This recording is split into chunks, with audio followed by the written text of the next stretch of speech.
with tech, we're really in this interesting moment in Washington where obviously we've had a change in administration and a change in control of Congress in just the last, 9 months here. And that has profoundly changed the way that Washington is talking about AI specifically.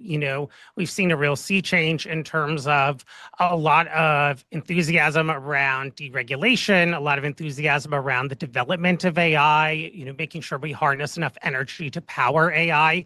And so when we were putting together our AI and Tech Summit, I thought it was really important that we put on stage some of the most consequential voices behind those decisions. And so, for instance, we had Senator Ted Cruz, chair of the Senate Commerce Committee, right, talking about the balance between state and federal regulation on AI. He's been a big driver of this idea of an AI moratorium, that the federal government should sort of have some policies around AI that ultimately preempts the states so that companies are not dealing with a patchwork of regulation.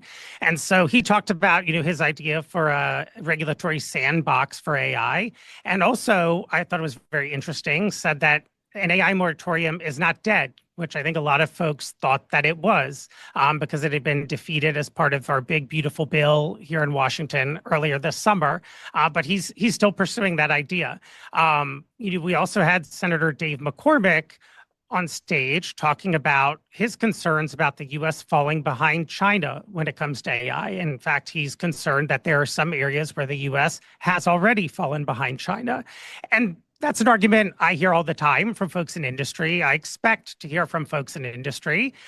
But it was interesting to have a senator on stage talking about that and sort of outlining it. And I thought it really emphasized the fact that AI is a priority for policymakers from a national security perspective, an economic perspective, you name it. And then, finally, in terms of key decision makers, we had Sri Ramakrishnan, who's the White House senior AI advisor, on our stage.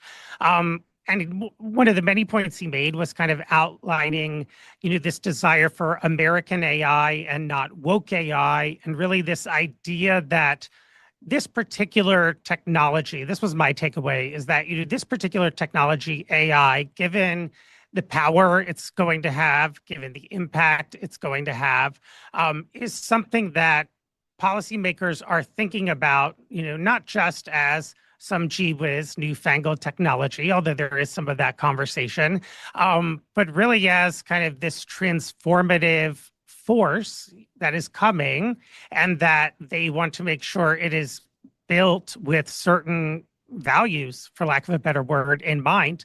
And so I thought all of these conversations together just really effectively kind of captured, again, this moment where the relationship between Washington and Silicon Valley is changing.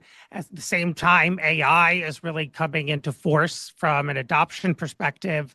And I think both the tech industry and I think policymakers still have a lot to figure out, but they seem to be starting to coalesce around certain ideas for how we handle all of this.